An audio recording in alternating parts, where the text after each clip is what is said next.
दोस्तों आगे वीडियो में आप चंद्रशेखर आजाद को गोदी मीडिया की नई एंकर की बड़ी शानदार धुनाई करते हुए देखेंगे। गोदी एंकर अपने सवालों में आजाद समाज पार्टी के सुप्रीमो चंद्रशेखर आजाद को लगातार फंसाने की नाकाम कोशिश कर रही थी, लेकिन उसे नहीं मालूम था कि चंद्रशेखर अपने जवाबों से गोदी एंकर को इतना धोएंगे कि बेचारी की हालत पतली हो जाएगी। चंद्रशेखर ने कुंभ मेले में जाने वालों पर एक बयान दिया था, जिसको पूरी गोदी मीडिया ने विवादित बताकर प्रचारित किया था। आज उस बयान पर बात करते हुए चंद्रशेखर आजाद पूरी गोदी मीडिया को धोएंगे और वीडियो के आखिर में चंद्रशेखर ने बीजेपी पर इतनी शानदार बात बोली है जिसे सुनकर आपको मजा आ जाएगा। चलिए आपको आगे पूरा वीडियो दिखाते हैं। तो चंद्रशेखर जी, नेताओं के लिए अक्सर कहा जाता है कि नेता की सियासत जारी रहती है अगर वो चर्चा पर्चा खर्चा चलता रहे। चर्चा में तो आप बने रहते हैं। हालिया बयान, आदत अब चर्चाओं में रहने की हो गई है। महाकुंभ में वो जा रहे हैं जो पाप जिसने किए हों। मैं मीडिया का चरित्र तो नहीं बदल सकता हूँ। अभी मजा आएगा ना भिड़ो। मैं तो अपनी बात कहता हूँ। मेरे द्वारा कही गई कोई बात इलीगल हो तो मेरे खिलाफ कानूनी कार्रवाई कर दो।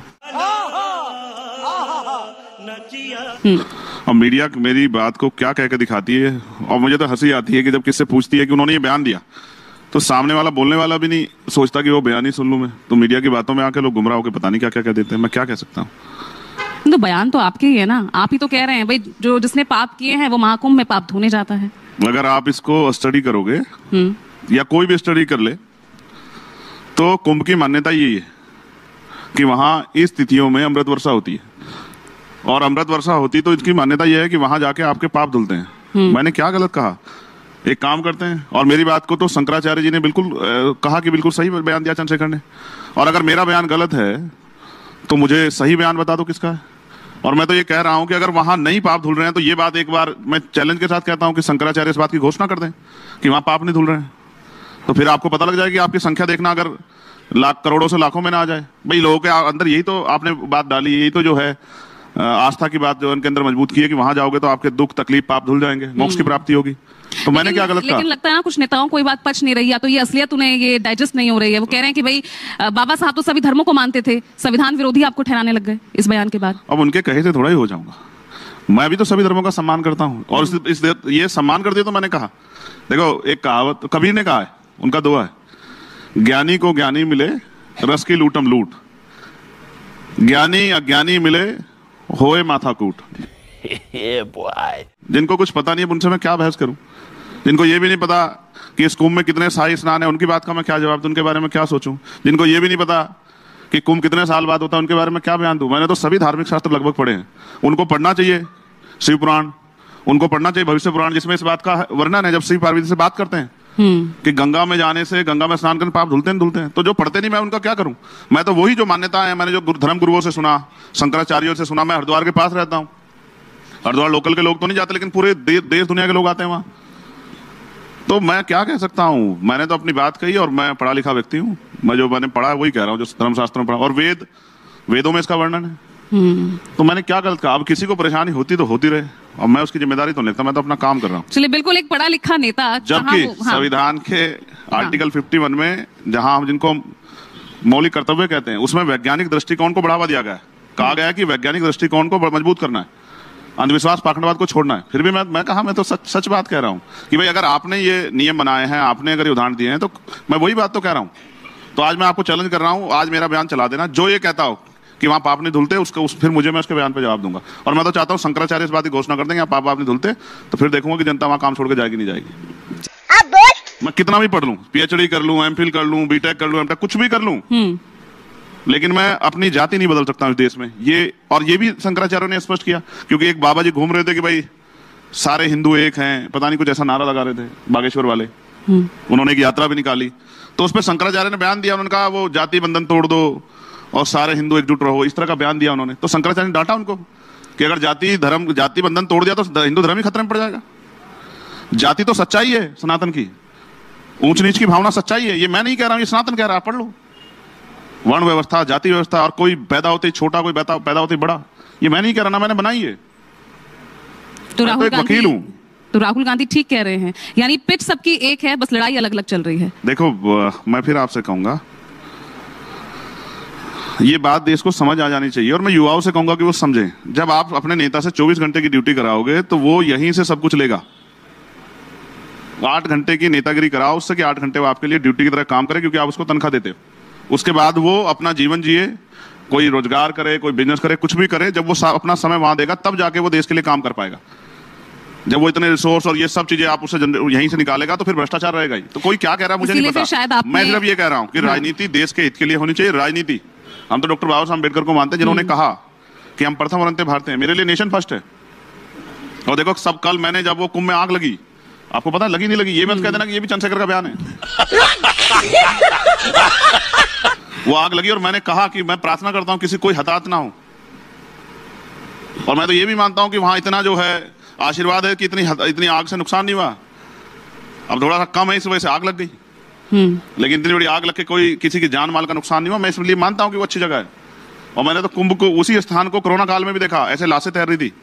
इसलिए मैंने प्रार्थना की प्रधानमंत्री जी से और मुख्यमंत्री, जब जाओगे तो उन परिवारों को भी याद कर लेना, जिन परिवारों को, क्योंकि ये भी सनातन की व्यवस्था है कि हमारे यहाँ अग्नि दी जाती है।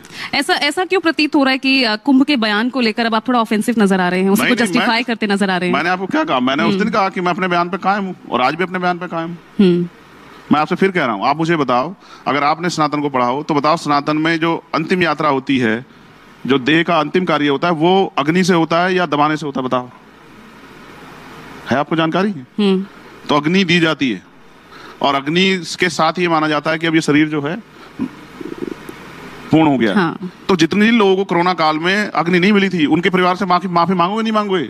आपकी बेकार व्यवस्था में जो लापरवाही थी आपकी, जो आपने मेडिकल फैसिलिटी अच्छी नहीं की, जिसकी वजह से ये सब चीजें हुई, तो आपको माफी मांगनी चाहिए उन परिवारों से। मैंने क्या गलत कहा इसमें? अच्छा, तो व्यवस्था जो कोरोना के वक्त जो जिस तरह की रही, उसके लिए आप कह रहे हैं कि भाई वो पाप है, आप किसी को टारगेट नहीं कर रहे थे ना? ये मैं क्यों टारगेट करूंगा? मैं अपने अधिकार कर्तव्य जानता हूं, मैं टारगेट की राजनीति करता ही नहीं हूं। ये तो मीडिया के लोग हैं, मेरे बयान को पता नहीं कैसे चलाते रहते हैं, मैं क्या कर सकता हूं इसमें? आप कल एक न्यूज चैनल ने स्टोरी की थी, मैंने वो स्टोरी पोस्ट की थी। उत्तर प्रदेश में सबसे ज्यादा जरूरी बात यह है कि वहां के स्कूलों की हालत बड़ी खराब है, और कब किस स्कूल में कितना बड़ा हादसा हो जाए नहीं पता। सरकार आंख बंद करके बैठी है। मैं अपने लोकसभा क्षेत्र में था, स्कूल देखने का डर गया मैं देख के। छोटे बच्चे, उनको नहीं पता उसकी छत कब गिर जाए, वहां पानी भरा हुआ है, सरकार नहीं दे रही इस तरफ ध्यान। कल इसलिए मैंने मुख्यमंत्री को कहा कि अगर धार्मिक स्थलों से ध्यान हट जाए तो शिक्षा के मंदिरों पर भी ध्यान दे लेना। यहीं से पढ़ लिख के बच्चा जो है डॉक्टर इंजीनियर IAS IPS आपके साथ पत्रकार बनेगा। चंद्रशेखर जी, राहुल गांधी लगातार आरोप लगा रहे हैं नरेंद्र मोदी और उनकी सरकार पे कि एक दिन वो आरक्षण खत्म कर देंगे, वो आरक्षण विरोधी है। क्या आपको भी लगता है कि आरक्षण पे खतरा है, जबकि नरेंद्र मोदी से लेकर अब तो मोहन भागवत भी ये क्लैरिफाई कर चुके कि आरक्षण खत्म नहीं होगा? आपको लगता है या सिर्फ ये पॉलिटिकल गिमिक है, एक स्लोगन है? देखो सुकेश जी, मैं स्पष्ट कर दूं, कोई क्या कह रहा है मैं उस पर नहीं जाना चाहता, लेकिन किसी भी पार्टी का एजेंडा, उसका मैनिफेस्टो, उसकी विचारधारा अगर आप देखेंगे तो आपको समझ आ जाएगा कि ये अगर पावर में आएगा तो क्या करेगा। जैसे अगर इवन आप मेरी तरफ देखोगे, अगर चंद्रशेखर पावर में होगा तो क्या होगा, तो आप बिल्कुल क्रिस्टल क्लियर हो जाएगा कि विचारधारा का खेल है। तो RSS BJP की जो विचारधारा है, संघ की जो विचारधारा है, उनके जो डॉक्यूमेंट्स हैं, वो हमेशा से, चाहे वो संविधान रहा हो, चाहे वो तिरंगा रहा हो, और चाहे वो आरक्षण रहा हो, या कमजोर वर्गों की तरक्की रही, या महिलाओं का सम्मान रहा हो, वो हमेशा इसके विरोधी रहे। इसको आप नहीं डिनाई कर सकते। और इसके लिए मैं फिर कहता हूं, 2 अप्रैल 2018 के को याद करोगे तो एक प्रोटेस्ट हुआ था। उस प्रोटेस्ट के बाद बीजेपी को ये समझ में आया कि सीधे रवैये से नहीं कर सकते, तो अब लेटरल एंट्री हो रही है, अब निजीकरण हो रहा है। अब आप मुझे बताओ, जब सारी संस्थाओं का निजीकरण हो जाएगा सरकारी, तो सरकारी नौकरी रहेगी, तो आरक्षण के झुंझुने का क्या करेंगे? अब तो SC ST के बैकलॉग से ज्यादा OBC के बैकलॉग ज्यादा EWS का बैकलॉग आ रहा है। वो कहां से आ रहा है किसी को नहीं पता। आप मत कहलवाओ मुझसे, मैं सबको जानता हूं कौन कितने पानी में। लेकिन 70-80 वर्षों की देश की इस राजनीति को अकेले आजाद समाज पार्टी या अकेले चंद्रशेखर आजाद कैसे बदलेगा? देश की राष्ट्रीय पार्टियां अब वो भी इस हालत में है, मैं हाशिए कहूंगी, हाशिए पर आ गई हैं आज। माने बड़े स्ट्रेटेजी। देखो, पहली बात यह है कि दुनिया में कुछ भी असंभव नहीं। जब आदमी, जो बच्चा पैदा होता है तो उसे नहीं पता होता कि क्या बनेगा। जब नरेंद्र मोदी जी पैदा हुए थे तो कहीं से किसी ने भविष्यवाणी की थी कि वो देश के प्राइम मिनिस्टर बनेंगे और 3-3 बार बनेंगे। आप नहीं कह सकते ये बात कि अकेले चंद्रशेखर। अकेला कहां चंद्रशेखर? ये जो पूरे देश में इतना बड़ा स्ट्रक्चर खड़ा हुआ है, पूरे देश में लोग हैं, ये क्या अकेला चंद्रशेखर है क्या? आप चंद्रशेखर को अकेले देखते हो क्योंकि आप देखना चाहते हो, वरना आप ये सोचो कि जहां 22,000-23,000 वोट मिले, क्या 23,000 लोग हमारे साथ नहीं है? क्या उनका परिवार हमारे साथ नहीं है? और ऐसे ही आप देखना, अभी जब उत्तर प्रदेश का चुनाव आएगा 27 का, आपको पता लग जाएगा। लेकिन सियासत तो उन्हीं नेताओं के बीच होनी है ना। आप आजम खान से आप मिलकर आप मुलाकात कर रहे हैं, 27 की ओर आप देख रहे हैं, ठीक है, तो फिर कैसे इस राजनीति को कैसे आप बदलेंगे? तो हम अच्छा किस नए आयाम तक आप लेकर जाएंगे? अच्छा बताओ, 1 साल पहले कौन कहता था कि चंद्रशेखर मेंबर ऑफ पार्लियामेंट बनेंगे? आपने कभी आपके स्टूडियो में भी इस बात पे चर्चा नहीं हुई कि चंद्रशेखर बन जाएंगे? और कोई नहीं कहता था कि अकेले बन जाएंगे। ये संघर्ष करके हमने ये विश्वास पैदा किया ना लोगों में। ऐसे थोड़े मिले 5 लाख से ज्यादा वोट, इतने वोटों से हम जितने वोटों से प्राइम मिनिस्टर जीते। और प्राइम मिनिस्टर 4 बार पीछे रहे 4 राउंड में, चंद्रशेखर 1 राउंड में पीछे नहीं था।